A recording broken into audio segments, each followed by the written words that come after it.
مسیح میں آپ کی سلامتی ہو۔ میرا نام پاسٹر ڈائمنڈ بشیر ہے۔ میں بہت شکر گزار ہوں خداوند کا، خداوند نے ہمیں آزاد کیا اور ہم ایک آزاد ملک میں بھی رہتے ہیں۔ بٹ میں اس بات پر بات کرنا چاہتا ہوں کہ اگر ہم آزاد ہیں تو یہ ہرگز بات نہیں کہ آزاد ہو کر ہم بے لگام ہو جائیں۔ ہم اگر آزاد ہیں تو جو بھی ہمارے من میں آئے ہم وہی کچھ کریں، کیونکہ خداوند کا کلام مقدس ہمیں فرماتا ہے کہ اعلیٰ حکومتوں کے تابع رہو، اور جو بھی حکومت، جو بھی حکمران آتا ہے وہ خداوند کی طرف سے آتا ہے۔ تو ہمیں پہلی بات یہ ہے کہ اگر ہم آزاد ہیں تو ہمیں آزادی کو نہ تو شور و غل سے، بلکہ آزادی کو منانے کے لیے ہمارے پاس اور بھی بہت سے طریقے ہیں۔ ہم دعا کر کر بھی آزادی کو منا سکتے ہیں، اور اگر ہم چاہتے ہیں کہ ہم پاکستان کے لیے کچھ کریں تو میرے عزیزو بہت سے ایسے ہمارے پاس کمپٹیشنز آتے ہیں، بہت سے ایسی چیزیں آتی ہیں جہاں پہ ہم پاکستان کا نام روشن بھی کر سکتے ہیں۔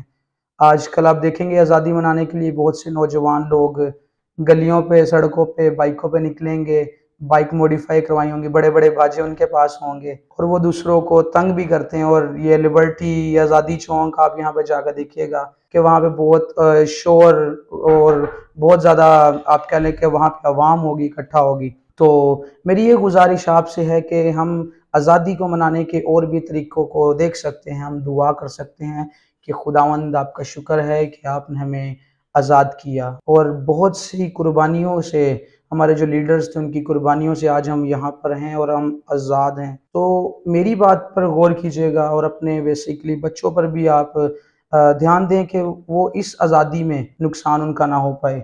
میں آپ کے ساتھ ایک چھوٹی سی بات شیئر کرنا چاہتا ہوں۔ میں نے ایک پادری صاحب کا ایک ویڈیو دیکھا، اس پہ وہ ایک بات بتا رہے تھے کہ کچھ لڑکے تھے، وہ جا رہے تھے اسی طرح آزادی منا رہے تھے، بڑے شور و غل سے بائکیں تیار کیں اور آزادی کی طرف چلے گئے۔ 2021 کا وہ شاید واقعہ بتا رہے تھے۔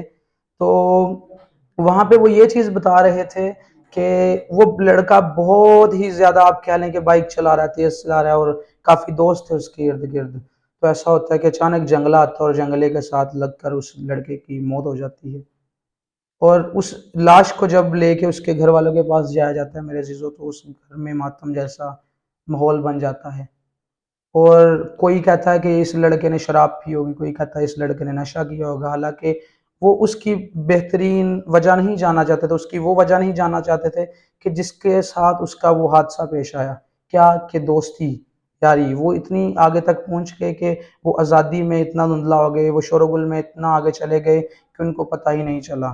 تو ایسا ہوا کہ اس کی جب ڈیتھ ہوئی تو بہت سے لوگ اس کی لاش پر باتیں کر رہے تھے۔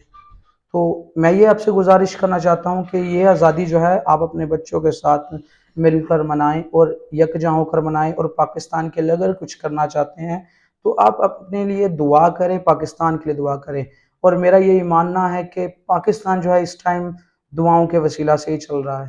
ہمارے جو غریب لوگ ہیں یہاں پہ وہ پاکستان کے لیے دعائیں کرتے ہیں، بہت سے خادمین اور بہت سے لوگ ہیں جو پاکستان میں رہتے ہیں اور حب الوطنی کے ساتھ وہ پاکستان کے ساتھ کام کر رہے ہیں۔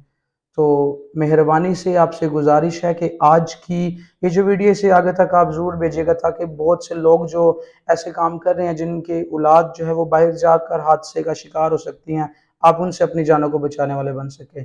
اور کلام مقدس کی بھی ایک آیت میں آپ کے ساتھ شیئر کرنا چاہتا ہوں، سچائی سے واقف ہو تو سچائی تمہیں آزاد کرے گی۔